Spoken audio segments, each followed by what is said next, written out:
이재수 전 기무사령관은 삼성장군 출신이라고 합니다. 이재수 전 기무사령관에 대해서 검찰과 관련해서 법적인 문제, 그것을 살펴보고자 합니다. 그렇게 오래전의 일도 아닙니다. 2018년 11월 29일 검찰은 이재수 전 기무사령관에게 직권남용 혐의로 구속영장을 청구했습니다. 여기에서 좀 짚고 갈 것이, 구속영장이라고 하는 것은 그 목적이 분명합니다. 수사하려는 그 대상, 그러니까 피의자가 출석에 응하게 해서 진술을 듣고자 하는 것이 구속영장의 목적입니다. 그리고 2018년 12월 3일 이재수 전 기무사령관은 검찰에 자진 출석했습니다. 이렇게 자진 출석을 하게 되면 구속영장은 의미가 없어지겠죠. 바로 구속영장이 수사상의 필요성을 상실하게 되는 것이 이런 때입니다. 수사상 필요하지 않은 것은, 이것이 강제조치인데 필요하지 않은 강제조치는 계속해서 취하면 안 됩니다. 즉시 그만두어야 옳은 것이죠. 같은 2018년 12월 3일 한편으로는 검찰에 자진 출석을 했고, 한편으로는 법원에 자진 출석을 한 것이 바로 이재수 사령관입니다. 그는 구속 전 피의자 신문, 흔히 영장실질심사라고 하는 그 신문에 응하기 위해서 검찰에 자진 출석을 해서 검사실에서 대기하고 있었습니다. 그렇다면 자진해서 신문에 응하려고 하는 국민을 구인장으로 강제로 데려갈 이유는 없는 것이죠. 바로 이런 면에서 그 구인장은 필요성을 상실한 겁니다. 법 집행에 있어서 필요하지 않은 법을 집행하는 것은 해도 되는 것이 아니고 하면 안 되는 것입니다. 그러면 이러한 과정에서 무엇이 어떻게 잘못되었나, 그것을 하나씩 확인해 보기로 합시다. 우선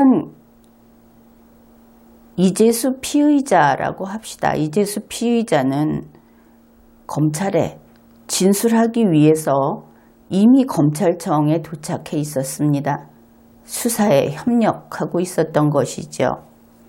그런데 검찰이 무엇을 했는가? 검찰은 이재수 피의자를 강제로 구속을 해서 강제로 검찰청에 출석하게 만들어서 그 진술을 들어야 한다. 그러면서 구속영장을 청구한 것입니다. 어떻습니까?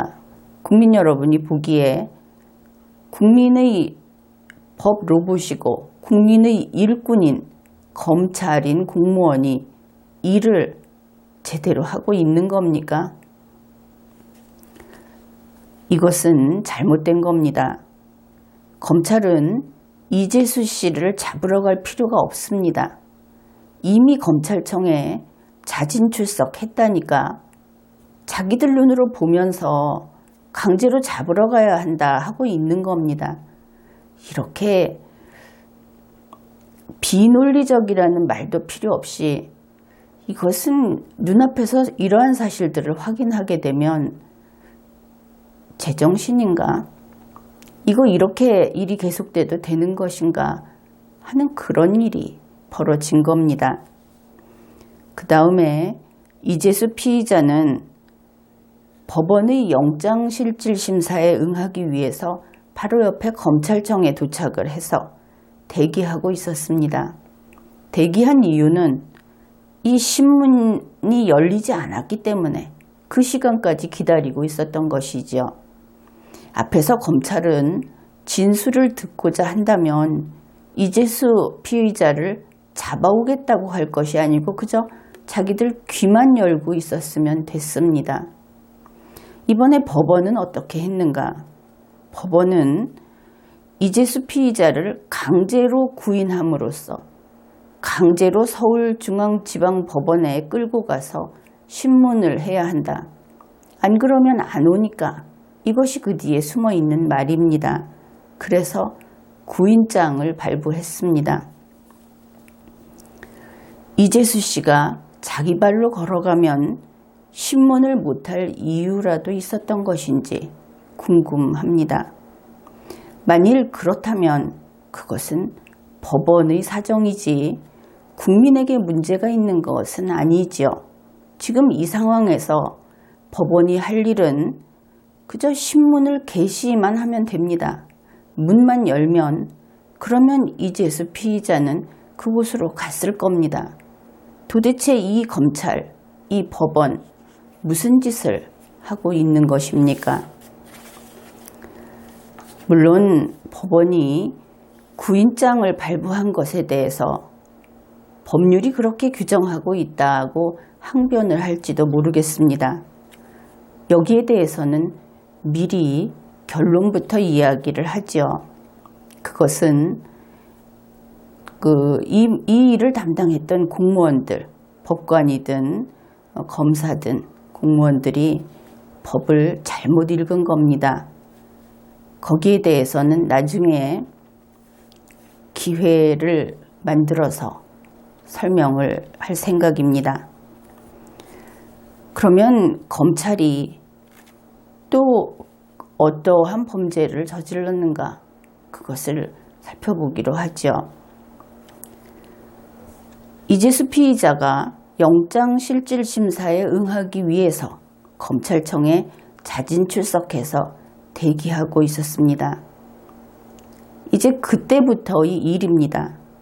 검찰은 로봇도 아니고 생각이 있는 인간들이 법원의 영장실질심사에 자진 출석하는 것을 금지시키고 강제 출석을 시켰습니다. 왜냐하면 구인장이 있으니까 이런 이야기를 합니다. 그 구인장 바로 검찰 때문에 나온 것이죠. 그 다음에 이렇게 자진 출석하겠다고 스스로 검찰에 나와서 스스로 법원에 가기 위해서 대기하고 있는 사람을 제 발로 걸어가면 안 되고 묶여서 수갑을 차고 끌려가야 된다. 이것이 지금 검찰이 하는 이야기입니다. 검찰은 이재수 피의자를 영장실질심사를 받는 곳에 강제 출석시키기 위해서 수갑을 채웠습니다. 이 수갑의 문제도 그렇습니다. 이 수갑에 대해서는 규정이 있죠.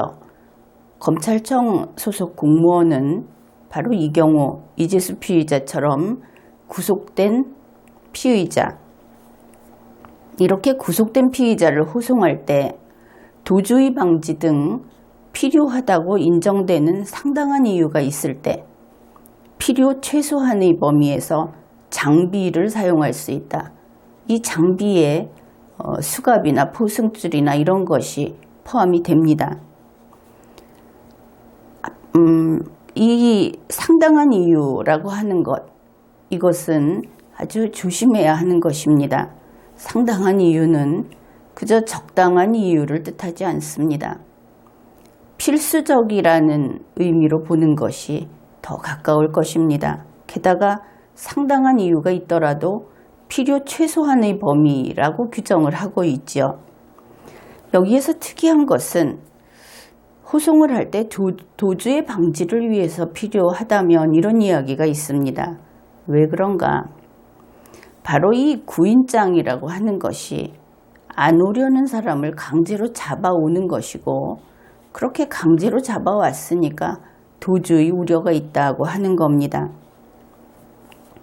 그런데 이번 사례의 경우에는 안 오려는 사람이 아니고 스스로 와서 기다리고 있던 사람을 반드시 안 오려는 사람으로 만들어서 강제로 끌고 가겠다고 한 것이기 때문에 잘못된 것이지요. 바로 이 장비, 예를 들면 수갑과 같은 것의 필요성이 여기에서 상실되는 겁니다. 필요성이 상실된 것은 그러한 법 집행을 하면 안 되는 것이지요. 그래서 검찰은 구인장을 집행할 때는 수갑을 채울 수 있다. 이렇게 그래서 자기들이 정당한 법 집행을 했다고 항변을 합니다. 그러나 분명히 해두겠습니다. 그것은 이유 없습니다. 검찰이 잘못한 겁니다. 검찰은 여기에서 나아가서 이재수 전 기무사령관에 대해서 직접적인 가해 행위도 했다.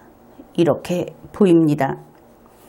2018년 12월 3일 검찰은 이재수 전 기무사령관을 수갑을 채워서 포토라인에 세웠습니다.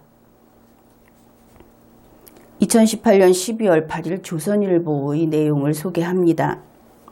12월 3일 구속영장 실질심사를 받으러 법원에 출석할 때 양손에 수갑이 채워져 있었다. 검찰 마크가 찍힌 검은색 덮개로 가리기는 했지만 수갑 찬 모습으로 포토라인에 섰을 때 그는 이를 악물고 있었다.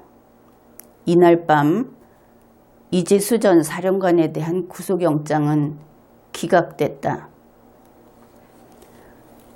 물론 검찰은 수갑을 채운 데 대해서도 변명을 계속했습니다. 그러나 이미 이야기했듯이 검찰이 잘못한 겁니다. 2018년 12월 3일 이재수 전 기무사령관에 대한 구속영장 청구가 기각이 되었지만 같은 날 국내 국외의 신문, 방송사, 소셜미디어 등 온 세상에 수갑을 찬 이재수 전 기무사령관의 모습이 퍼져나갔습니다. 이재수 전 기무사령관은 수갑을 찬 채로 악명 높은 검찰과 언론의 포토라인에 세워졌던 겁니다. 바로 그렇게 함으로써 검찰이라는 국가 권력 그리고 언론이라는 막강한 권력에 의해서 그의 인권은 완전히 박탈되어 버렸습니다. 침해 정도가 아닌 것이죠. 그리고 2018년 12월 7일 이재수 전 기무사령관은 건물 13층에서 뛰어내려 목숨을 끊었습니다. 그는 12월 3일 포토라인에 서 있을 때도 부끄럽지 않다는 생각인가 하는 질문에 단호하게 그렇다고 했다고 합니다. 이재수 전 기무사령관을 포토라인에 세운 것은 검찰의 위법 행위였으며 검찰은 그의 죽음에 책임이 있다. 이것을 알 수 있습니다. 그러면 과연 그런가? 그것을 법령을 확인하면서 논증해 보기로 합시다. 이재수 전 기무사령관은 포토라인에 서도 되는 것인가? 그를 세우는 것이 법적 근거가 있는 것인가? 바로 이 부분입니다. 첫째, 이재수 씨는 수사공보준칙 법무부 훈령 제1060호 제23조 제1항의 예외적 촬영 허용 대상이 아닙니다. 따라서 그를 포토라인에 세운 것은 위법합니다. 제23조 제1항은 간단히 이런 요건들이 있습니다. 공적인물로서, 그러니까 이재수 전 기무사령관은 공적인물이라고 할 수 있죠. 당사자가 동의를 했어야 합니다. 동의를 했는지 안 했는지는 물론 우리로서는 확인할 수는 없습니다. 그것은 그의 유족이나 혹은 검찰이 알고 있겠죠. 또 동의는 어떤 문서가 남아 있어야 할 겁니다. 그 다음에 여기에 두 가지 요건이 더 갖춰주어야 합니다. 이 요건에 대해서는 지난 포토라인에 대한 리걸마인드 연구소의 강의를 참조하면 되겠습니다. 중요한 것은 바로 이 23조 1항의 적용을 받는 경우는 소환 또는 귀가 장면에 한해서만 허용이 된다 하는 겁니다. 여기에서 이재수 씨는 이때 공개된 것이 12월 3일에 공개된 것이 소환 장면이 아니었습니다. 귀가 장면도 아니었습니다. 따라서 제23조 제1항의 적용 대상이 아닌 것입니다. 이제 이렇게 촬영을 허용할 수 있는 또 하나의 경우가 있습니다. 그것이 바로 제23조 제2항의 경우입니다. 그러면 이재수 전 기무사령관이 수사공보준칙 제23조 제2항에서 규정하는 예외적 허용 그 대상인가? 그것을 살펴봅시다. 제23조 제2항은 이렇게 규정을 하고 있습니다. 어떤 장면을 촬영할 수 있는가? 물론 촬영이나 방송이나 모든 것을 다 의미합니다. 여기에서 예외적 허용이 아닌 경우는 일체 아무것도 내보낼 수 없습니다. 23조 2항에서는 소환, 체포, 구속 또는 귀가 과정에 한하여 바로 이 네 가지 경우를 내보낼 수 있다. 언론에 내보낼 수 있다 하는 것입니다. 그런데 유의할 것이 구속이라고 하는 곳에 구속 전 피의자 신문을 위한 호송을 포함한다 이렇게 되어 있습니다. 바로 영장실질심사를 받으러 갈 때 예외적 허용이 가능하다 하는 것이죠. 그러면 바로 이런 점에서 제23조 제2항에 근거해서 이재수 씨를 촬영을 그 포토라인에 세울 수도 있을 것인가? 이렇게 생각을 할 수 있을 겁니다. 그래서 23조 2항을 좀 제대로 자세히 읽어보기로 하지요. 이 조항에서는 단 2개의 경우에만 적용을 하게 되어 있습니다. 그러니까 범죄 혐의라고 해야 하겠죠. 하나는 특정 강력범죄의 처벌에 관한 특례법 제8조의 2 제1항의 경우, 거기에 해당하는 경우에 가능합니다. 어떤 것이냐 하면은 이 특강법이라고 하는 이 법률에 적용을 받는 범죄는 형법에서 규정하는 살인죄, 존속살해죄, 강간 등 상해 치상, 강간 등 살인 치사의 죄, 강도, 특수강도 이렇게 쭉 나열을 합니다. 그런데 이재수 사령관은 그 범죄 혐의가 직권남용이죠. 여기에 해당이 되지 않습니다. 그러면은 이 준칙 23조 2항에서 말하는 이 두 가지 중에 첫 번째가 뭐냐면은 이 특강법 제8조의 2를 규정하고 있습니다. 다음 각 호의 요건을 모두 갖춘 경우에는 피의자의 얼굴을 공개할 수 있다. 다시 말해서 언론 취재가 가능하다. 언론에 사진을 내보내도 된다. 그런 것입니다. 그 요건을 모두 갖춰야 된다고 했는데 몇 가지를 쭉 나열하고 있습니다. 그러니까 전부 그 요건을 갖춰야 하는 것이죠. 그러면 1호를 보겠습니다. 범행 수단이 잔인하고 중대한 피해가 발생한 특정 강력 범죄 사건일 것. 그러니까 사람을 죽이고 강도, 특수강도 이런 경우에도 범행 수단이 잔인하고 중대한 피해가 발생했어야 한다. 이것이 첫 번째 요건입니다. 그러니 나머지는 읽을 필요도 없고 애초에 이 법률에 적용이 되지 않는 사람이죠.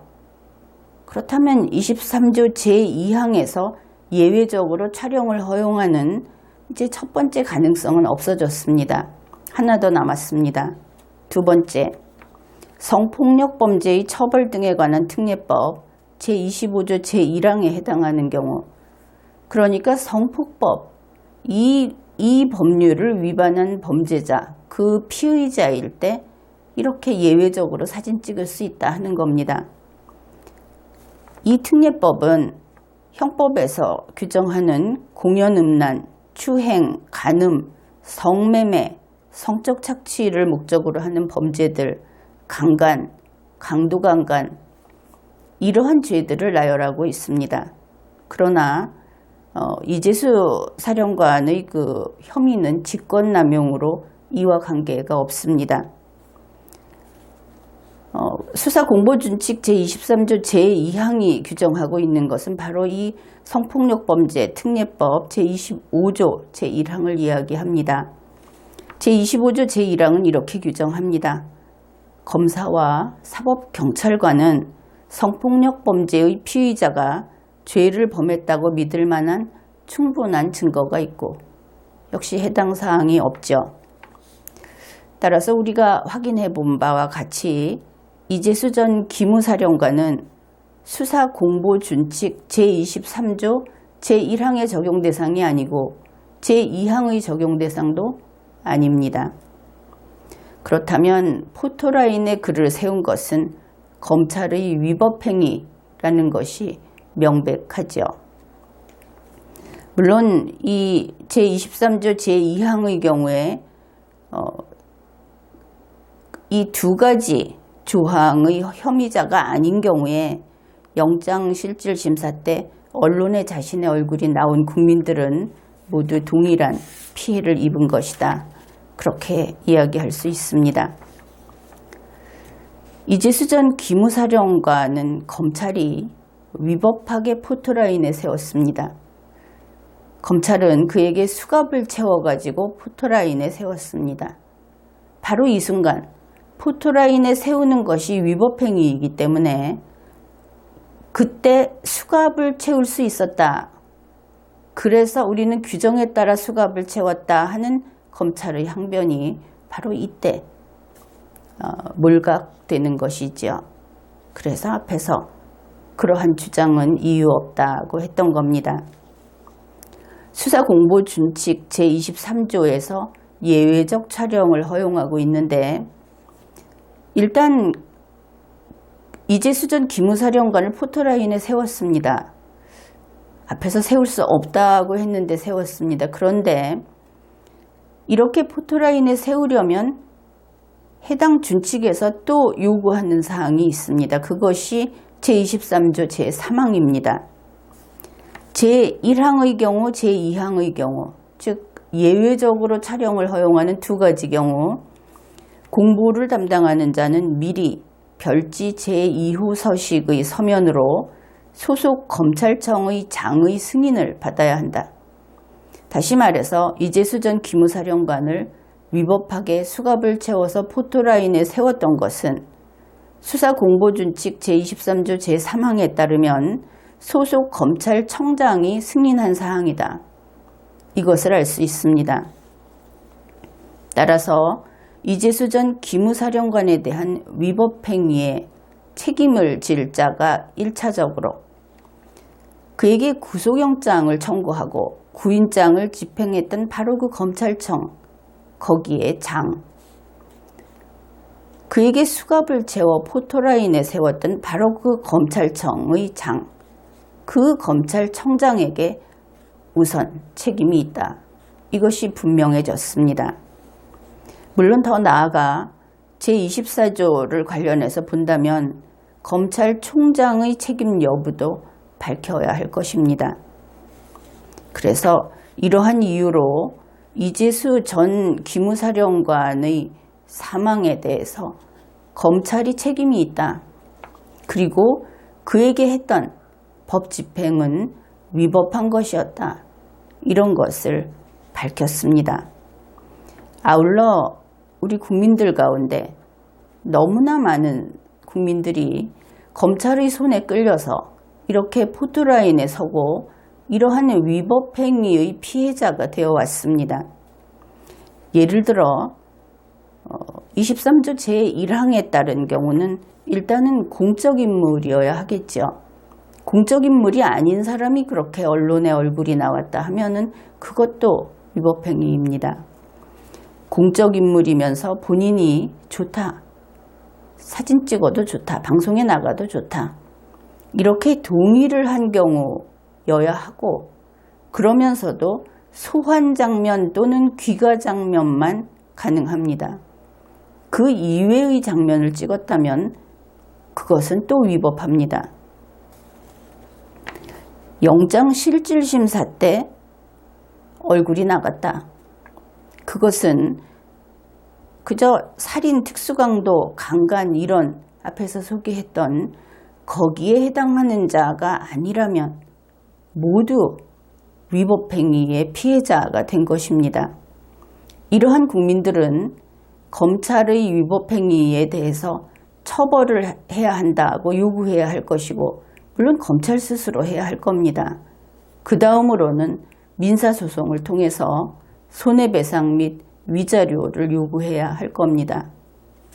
그리고 검찰에 대해서 이와 같은 행위, 지금까지 너무나 이것이 양으로 쳐도 대량으로 이루어져 왔죠.